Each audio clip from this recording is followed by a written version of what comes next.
Welcome back to my channel infinite Shiksha. प्यारे बच्चों, आज की जो वीडियो हम बनाने जा रहे हैं वो बनाने जा रहे हैं 11th क्लास के स्टैटिस्टिक का बड़ा दमदार टॉपिक जिसका नाम है प्राइस इंडेक्स। बच्चों के लिए काफी समस्या बनी रहती है, लेकिन आज के बाद अगर आपने इस वीडियो को पूरा अंत तक देखा तो प्राइस इंडेक्स में कोई समस्या आपकी बाकी नहीं रहेगी। तो देखिए, प्राइस इंडेक्स के बारे में आपको बताने जा रहा हूं। ये रहा आपका प्राइस इंडेक्स, इंडेक्स नंबर भी कह देते हैं, हिंदी में इसको कहते हैं कीमत सूचकांक। बिल्कुल भी टेंशन लेने की बात नहीं है। डिनोट करते हैं P01 से। ये दो मेथड होते हैं इसके, एक होता है सिंपल प्राइस इंडेक्स। इसका क्वेश्चन इतने मुश्किल नहीं होते जितना डिफिकल्ट इसके नामों को याद रखना होता है। तो बच्चे भूल जाते हैं कि पता नहीं कौन सा नाम किसका था, तो इसलिए नामों को बड़ा ध्यान से सुने। तो इसका पहला मेथड है सिंपल प्राइस इंडेक्स मेथड, और दूसरा जो है इसका वो है वेटेड। वेटेड को हिंदी में भारित करके लिखा होगा, भारित कीमत सूचकांक, वेटेड प्राइस इंडेक्स। ये दो मेथड होते हैं। इन दोनों मेथड के फॉर्मूले बहुत आसान होते हैं, बहुत इजी होते हैं, लेकिन इसको सीक्वेंस में याद रखो। तो प्राइस इंडेक्स के दो मेथड, पहला है सिंपल प्राइस इंडेक्स और दूसरा है वेटेड प्राइस इंडेक्स। समझ में आ रहा है सबके? जो पूरी क्लास बैठी है यहाँ पर, मुझे किसी बच्चे का ध्यान इधर उधर होता नजर ना आए। बेटे कोई प्रॉब्लम हो तो पूछ लेना। बाकी कैमरा भी, जो कैमरे में मुझे ऑनलाइन देख रहे हैं, तो वो भी ध्यान से सुने भाई। और जो सिंपल प्राइस इंडेक्स होता है, इसके भी दो मेथड होते हैं, दो अप्रोचेस होती है इसकी। एक होती है simple aggregative method. Simple aggregative method भाई समझ में आ रहा है सबके? हाँ भाई, पीछे वालों समझ रहे हो या नहीं आ रहा समझ में? कोई भी दिक्कत हो बेटे वहीं पूछने, सर ये बात समझ में नहीं आई, ठीक है। दूसरा आता है आपका, जो दूसरा मेथड है इसका वो है simple average price relative method. भैया ये दो नाम याद रख लेना, ये दो नाम याद रख लेना बस। जो सिंपल प्राइस इंडेक्स में दो टाइप्स होते हैं, दो मेथड्स होते हैं। एक होता है सिंपल एग्रीगेटिव मेथड और दूसरा होता है, बच्चों सभी का ध्यान इधर होना चाहिए, दूसरा होता है simple average price relative method. आज क्लास में कुछ बच्चे एब्सेंट हैं जो बड़ा पछताएंगे, तो उनके लिए ज़रूरी है कि वो क्लास के बाद मेरी वीडियो भी देख ले, तो प्रॉब्लम नहीं होगी उन्हें। तो सिंपल एग्रीगेटिव मेथड का फॉर्मूला जो होता है, अगर हमसे कहा जाता है कि कैलकुलेट करो price index, simple price index simple aggregative method से, तो उसका फॉर्मूला बड़ा सिंपल होता है। प्राइस इंडेक्स को P01 से डिनोट करते हैं। इसका फॉर्मूला होता है sigma P1 upon sigma P0 multiply by 100। अब ये P1 क्या है, ये P0 क्या है, जब हम क्वेश्चन को सोल्व कराएंगे तो आपको बताते हुए चलेंगे, लेकिन फिलहाल अभी आप ये याद कर लो, सिग्मा P1 और सिग्मा P0 मल्टीप्लाई बाय 100। और इस simple average price relative method का फॉर्मूला क्या है? इसका फॉर्मूला भी बड़ा सिंपल है। देखो बच्चों क्या होता है, पहले तो हम आपकी अक्सर बुक में जो क्वेश्चन आप फॉर्मूला देखोगे वो इस तरह लिखा होगा, सिग्मा ब्रैकेट करके लिखा होगा P1 upon P0 multiply by 100 और ब्रैकेट क्लोज अपॉन कर दिया n। इस तरह बुक में लिखा हुआ है। ये याद करना बच्चों को ऐसा लगता है पता नहीं कितना बड़ा फॉर्मूला याद कर रहे हैं। नहीं, ये बड़ा फॉर्मूला नहीं है यार, इसको ऐसे लिख लो, मैं और करके लिख लो। इसका फॉर्मूला हो जाएगा price index is equal to sigma R upon n। इतना तो याद कर सकते हो, सिग्मा R अपॉन n। तो ये आपका सिंपल प्राइस इंडेक्स के दो मेथड है, सिंपल एग्रीगेटिव मेथड और simple average price relative method. हाँ भाई समझ में आ रहा है? कैफ समझ में आ रहा है बेटे? तुम बिल्कुल पढ़ाई में अच्छे ही चल रहे हो आजकल। चलिए, तो सिंपल एग्रीगेटिव मेथड का sigma P1 upon sigma P0 into 100 और simple average price relative method sigma P1 upon P0 into 100, इसको ना सिग्मा R बोलते हैं। अब दूसरा आता है वेटेड प्राइस इंडेक्स मेथड। भाई इसमें भी दो टाइप्स होते हैं।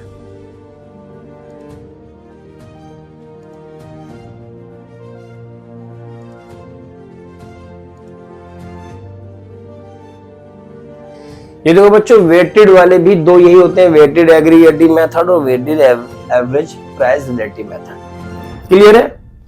चलिए, वेटेड एग्रीगेटिव मेथड तो भी मैं आपको बताता हूं, लेकिन मैं इसका फॉर्मूला बता दूं आपको। इसका फॉर्मूला होता है weighted average price relative method का, बड़ा आसान फॉर्मूला होता है, sigma R W upon sigma W, बस खत्म, ये फॉर्मूला होता है। लेकिन यहां पर बात अगर हम करें वेटेड एग्रीगेटिव मेथड की, यार तुम्हारा ध्यान इधर नहीं है, यहां पढ़ाते पढ़ाते पसीना निकल गया, लेकिन तुम्हारा दिमाग पढ़ाई में नहीं है। बड़े ही नालायक टाइप के बच्चे हो। तुम सोच लो घर जाके वीडियो देख लेंगे, चलो ये भी अच्छा भाई, वीडियो देख लेंगे। ये 3 मेथड होते हैं इसके, मैं तीनों के नाम लिख देता हूं। फॉर्मूले बताने का यहाँ पे जगह नहीं है, फॉर्मूले इसके अलग से बताए जाएंगे। जो पहला टाइप होता है वो होता है लॉस पेयर मेथड। दूसरा होता है पास्चेज मेथड, और लास्ट होता है आपका फिशर। इन तीनों को मैं अलग से बताऊंगा आपको, फिलहाल इसको नोट कर लें, लॉस पेयर, पास्चर और फिशर, ये 3 नाम याद कर ले। इनके फॉर्मूले लिखने की यहाँ पे जगह नहीं है, जब इसका नंबर आएगा तब इसके फॉर्मूले बता दिए जाएंगे। फिलहाल ये एक छोटी सी समरी है कि प्राइस इंडेक्स के अंदर आपसे मैक्सिमम क्या पूछा जा सकता है, या तो सिंपल प्राइस इंडेक्स पूछा जा सकता है या वेटेड प्राइस इंडेक्स पूछा जा सकता है। और सिंपल प्राइस इंडेक्स भी 2 तरह का होता है, सिंपल एग्रीगेटिव मेथड और दूसरा होता है simple average price relative method. Similarly जो वेटेड प्राइस इंडेक्स है वो भी 2 तरह का होता है, वेटेड एग्रीगेटिव मेथड और weighted average price relative method. इसको नोट कर ले भाई बच्चे, और जो वीडियो देख रहे हैं भाई वो स्क्रीनशॉट ले लें, लेकिन नोट जरूर कर ले। देखो बच्चों, जब तक आप देखो, मैं आपको एक बात बता दूं इस टॉपिक से हटकर, हम जब कोई भी लर्निंग प्रोसेस हमारा एग्जीक्यूट हो रहा होता है तो हमारे लर्निंग के कुछ सेंसेस होते हैं जिनसे हमें यूज करके हमारी लर्निंग प्रोसेस एक्टिव हो जाता है। जैसे हमारी आईज, हम आंखों से देखते हैं और चीजों को सीखते हैं। जैसे हमारे कान, हम कानों से सुनते हैं और चीजों को सीखते हैं। जैसे हमारी जबान, हम टेस्ट करके भी चीजों को सीखते हैं। हम हमारे फिंगर्स और हैंड्स, हम टच करके भी चीजों को सीखते हैं। तो ये सारी चीजें हमारे लर्निंग सेंस कहलाते हैं। तो किसी भी लर्निंग प्रोसेस में जितने भी number of senses, learning senses use हो रहे होंगे तो उस चीज की लर्निंग सबसे ज्यादा स्ट्रांग होगी।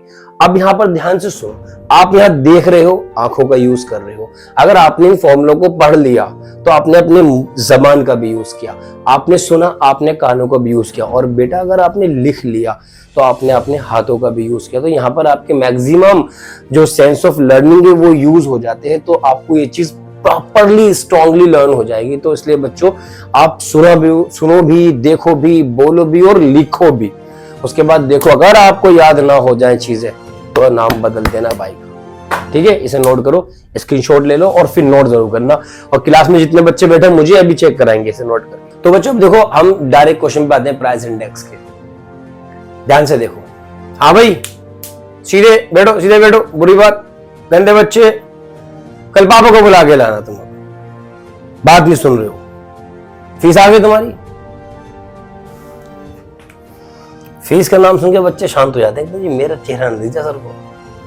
बेटा फीस तो आती जाती रहेंगी, लेकिन पढ़ाई करते रहो। इधर देखो, इसमें क्या होगा बेटा, इसमें कुछ आपको कुछ आइटम्स दिए होंगे। आइटम्स, कौन सी आइटम है ये? कोई आइटम गर्ल नहीं है बेटे, आइटम है। केफ, तुम्हारा दिमाग हमेशा उधर ही रहता है। आइटम मतलब कोई भी प्रोडक्ट। अब उनके नाम हमने दे दिया यहाँ पर, A B C D E, X Y Z कुछ भी हो सकता है भाई, आटा दाल चीनी। अब यहां पर ना बच्चों प्राइस दिया होगा इनका, लो जी हमने लिख दिया प्राइस, इस तरह प्राइस दिया होगा, इसको हमने पैक कर दिया, ये मिटा दिया हमने हिंदी में। यहां क्वांटिटी दी होगी इनकी, चलो जी लिख दिया हमने क्वांटिटी, लो जी पैक कर दिया इसको। और बच्चों बात यही खत्म नहीं हो जाती, अब मैं इसको 2 जगह स्प्लिट कर देता हूं। सर ये क्या कर रहे हो? अब देखते तो रहो क्या कर रहे हो। क्वांटिटी मतलब सब्र नहीं होता बेटा, प्लीज हैव सम पेशेंस। ये रहा, ये ले लिया हमने, ठीक है। अब यहां पर क्या होगा, प्राइस दिया होगा, मान लो 2015 का प्राइस और 2016 का प्राइस, सेम एज क्वांटिटी भी 2015 की क्वांटिटी और 2016 की क्वांटिटी दी है। अब हमने ब्रैकेट इस तरह लाइन, इस तरह आपका बच्चों क्वेश्चन गिवन होगा। देखो कितना बेहतरीन लग रहा है। अब इसमें क्या होता है मेरे बच्चों, दो आपको ईयर्स दिए होंगे, तो इसमें जो पुराना वाला साल होगा वो होगा आपका बेस ईयर, और बेस ईयर का प्राइस अगर होगा तो P0 और बेस ईयर की क्वांटिटी अगर होगी तो Q0, और जो नया वाला साल होगा उसका प्राइस होगा तो P1, उसे कहते हैं करंट ईयर। करंट ईयर का प्राइस P1 और करंट ईयर की क्वांटिटी Q1। ये इंफॉर्मेशन आपको गिवन होगी। इसके बाद अब इसके डेटा मेंशन होंगे। मान लो ये दिया हुआ है, ये दिया हुआ प्राइस 2015 में ये प्राइस था और 2016 में इन सारी चीजों का ये प्राइस हो गया, तो इसका हमें प्राइस इंडेक्स निकालना है। अब क्वांटिटी की बात हम कर लेते हैं, ये क्वांटिटी गिवन है। अब हमसे कहता है भाई इसका प्राइस इंडेक्स निकालो। अब कौन से मेथड से निकालें बच्चों, देखो यहां बात आती है। अगर आपको मेथड का नाम याद रहा तो आपको समझ आ जाएगा। वो कहता है जी सिंपल प्राइस इंडेक्स निकालो। वेरी गुड, हमें याद आ गया कि दो मेथड थे, एक था सिंपल प्राइस इंडेक्स और एक था आपका बच्चों कौन सा, बोलो बोलो, वेटेड प्राइस इंडेक्स। बिल्कुल नहीं याद नहीं रखते हो। अच्छा, अब सिंपल के अंदर भी दो चीजें थी, एक थी सिंपल एग्रीगेटिव मेथड और दूसरा था simple price, yes yes, average, हाँ very good, average price relative method. तो यहाँ पर सिंपल एग्रीगेटिव मेथड से निकालना, जितना सिंपल इसका नाम है इतना ही सिंपल ये क्वेश्चन है। देखिए यहां पर मैं मेथड का नाम दूं सिंपल एग्रीगेटिव मेथड। यहां पर मैंने मेथड का नाम लिख दिया। फॉर्मूला याद करो, जरा रिकॉल करो। फॉर्मूला क्या था जी, फॉर्मूला था इसका sigma P1 upon sigma P0 multiply by 100। अरे वाह, वेरी गुड। आपको पता होना चाहिए सिग्मा का मतलब होता है सम, टोटल। अब यहाँ पे किसका टोटल है जी, P1 का टोटल। P1 दिया हुआ है, अभी तो मैंने आपको बताया था। करंट ईयर का प्राइस जो होता है वो होता है P1 और सिग्मा मतलब P1 का टोटल। बिल्कुल निकाल दो, बिल्कुल सिग्मा P1 आ गया। अब आता सिग्मा P0। सिग्मा P0 का मतलब होता है जैसे आपने P1 निकाला है, सबसे आगे बैठे हो सो रहे हो, गूगल करो ये, जैसे आपने P1 निकाला है तो ऐसे आपको सिग्मा P0 भी निकालना है। तो सिग्मा P0 ये रहा आपका, ये इसका टोटल निकाल देते हैं। बच्चों को कितना इंटरेस्ट आ रहा है इकोनॉमिक्स के अंदर, लेकिन तुम इतने नालायक हो, तुम्हें नींद आ रही है और तुम्हें देख के मुझे भी नींद आ रही है। चलिए 8 5 13 35 आ गया भैया, ये तो 48 to 35 आ गया। और कुछ निकालना जी, 100 निकालना है। देखो बोला 100 निकाल, अब 100 निकालना भैया, 100 निकला हुआ है, इसको ऐसे रख दे रहे 100 को। चलो इन वैल्यू को प्लेसमेंट कर देते हैं। सिग्मा P1 कितना है, सिग्मा P1 है 48 कितना है 48, और सिग्मा P0 कितना है 35 मल्टीप्लाई बाय 100। अब बच्चे क्या करेंगे, बच्चे इसको डिवाइड करेंगे, सर इसको 3 से डिवाइड करके देख लो। तो भैया ऐसा मत किया करो, देखो मैं बताऊं आपको, आप अपने यहाँ पे रफ एक लाइन खींचना और यहाँ पे लिख भी देना रफ। और देखो बच्चों डिवाइड करना कितना आसान होता है। आप क्या करोगे, डिवाइड का जो फॉर्मेट बनता है बनाओ। यहाँ लिखा आपने 48, यहाँ लिखा 35। अब डिवाइड करेंगे 48 को 35 से। ऐसा नहीं है मैंने 35 का पहाड़ा मैंने याद करा था भाई, ये तो जब हम प्रैक्टिस करते हैं तो माइंड अपने आप इस चीज को समझ लेता है कि ये डिवाइड कैसे होगा। देखो ये 48 है, ये 35 है। अब सबको पता है वन टाइम डिवाइड होगा, तो यहाँ 1 लिखो, 35 लिख दो, हो गया डिवाइड। कितने बचे, अब माइनस कर दो, 13 बचे। कितना आसान हो। अब 13 तो 35 से डिवाइड नहीं होगा ना, आगे की कहानी आपको पता ही है जी, पॉइंट लगा के 0 बढ़ा देते हैं। अब कितनी बार जाएगा भाई, 3 बार जाएगा, सबको पता 3 बार जाएगा, 3 से डिवाइड कर दो, लो जी 3, ये हो गया 105। मेरे को कितनी इजीली सॉल्व हो रहा है। अब माइनस कर दो, 25 आ गया, पॉइंट ऑलरेडी लगा हुआ है, 0 बढ़ा दो, अब डिवाइड करो, अब जाएगा ये 8 बार जाएगा, 8 टाइम्स, 8 यहां भी लिख दो, कर दो डिवाइड, 8 40 ऐसे लगा, 8 3 24, 8 बार 7 बार जाएगा, 7 टाइम्स जाएगा ये 7 टाइम्स डिवाइड करेंगे, 7 5 35 3 7 21 और 3 24, लो 245 हो गया 7 टाइम्स। फिर डिवाइड करो। आपने सुना होगा कि सब पॉइंट्स के बाद ना 2 बार डिवाइड करते हैं, बस 2 डिजिट तक। बेटे यहां पर नहीं करेंगे, यहां पर 4 बार करेंगे। क्यों करेंगे जरा देखते रहो। हाँ एंड तक देखो क्यों करेंगे 4 बार डिवाइड। या 5 बचा, 0 बढ़ा दो, 1 टाइम जाएगा, 35 आ गया। कितना बचा, 15 बचा, 0 बढ़ा दो।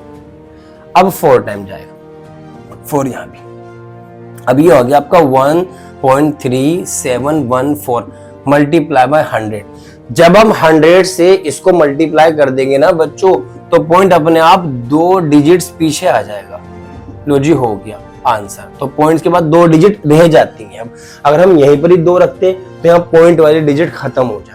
तो ये इतना सिंपल इसका आंसर है बच्चों। ये है आपका सिंपल एग्रीगेटिव मेथड से प्राइस इंडेक्स। इतना सिंपल था, इसे नोट करें और मैं होमवर्क दूंगा, जरूर करके लाना, इसको नोट करें फटाफट। तो इसके बाद दूसरा जो मेथड है हमारा, वो है हमारा सिंपल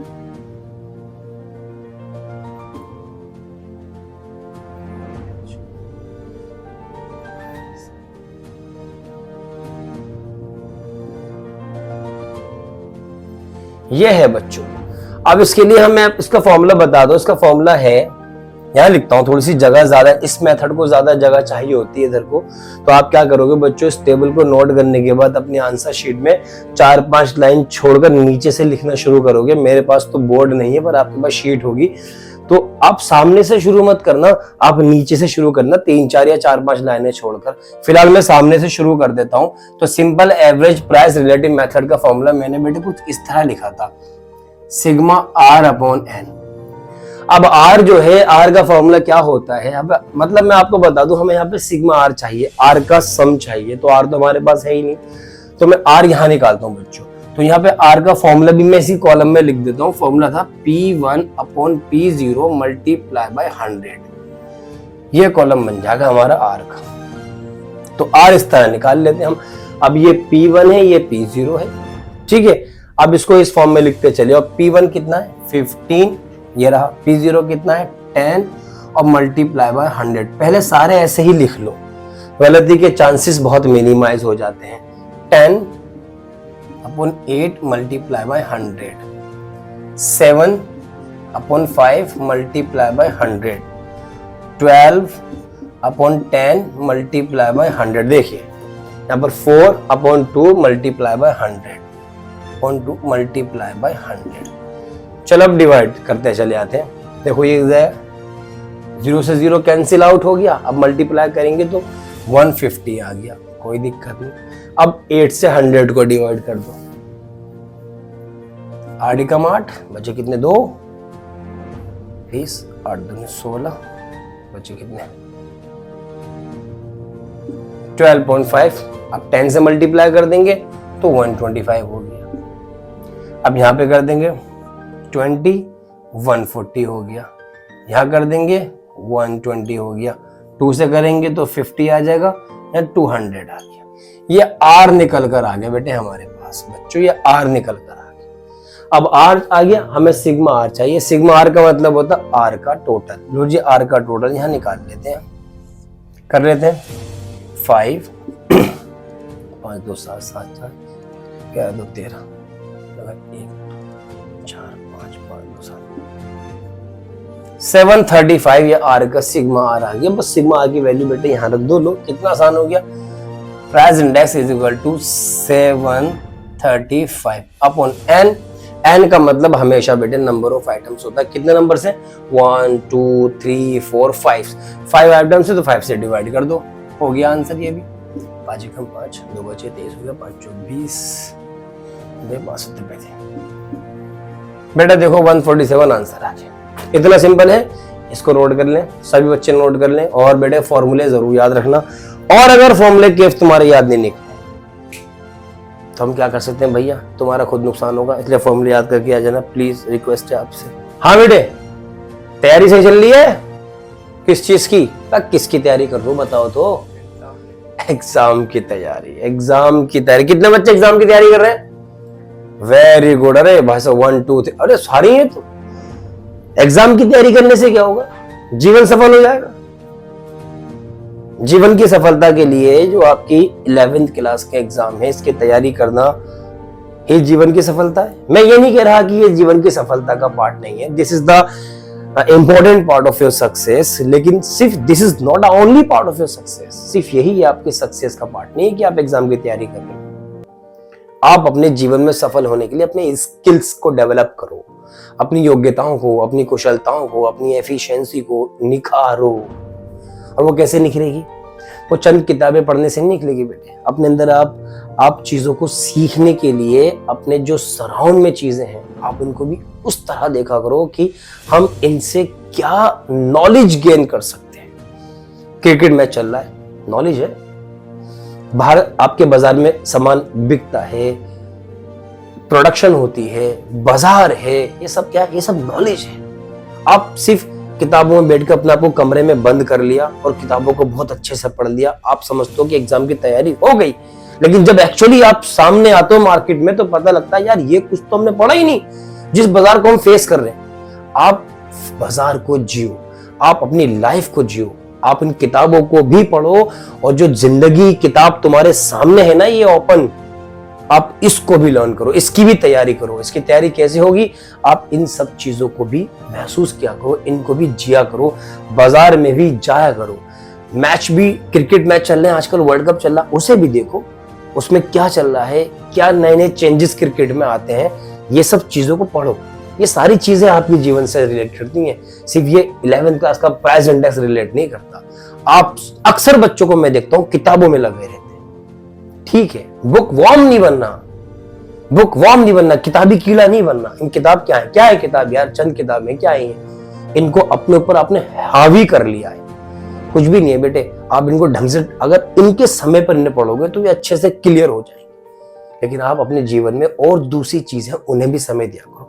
रिलेटिव्स है, मैं देखता हूँ बच्चे एग्जाम टाइम पे शादियां अटेंड नहीं करते कि जी हमारी मार्क्स कम आ जाएंगे। शादी अटेंड करने से मार्क्स कम आ जाएंगे? आप जरा से भी सोशलाइज नहीं हो, आपको किसी की सुख का एहसास नहीं होता, आपको किसी के दुख का एहसास नहीं होता। क्या हो गया यार? अगर आपके अंदर इमोशंस नहीं है तो बेटा आप रोबोट हो, ह्यूमन बीइंग हो ही नहीं। अगर आपको ह्यूमन बीइंग बनना है ना तो हर चीज आपके अंदर होनी चाहिए। दुख और सुख का एहसास भी होना चाहिए।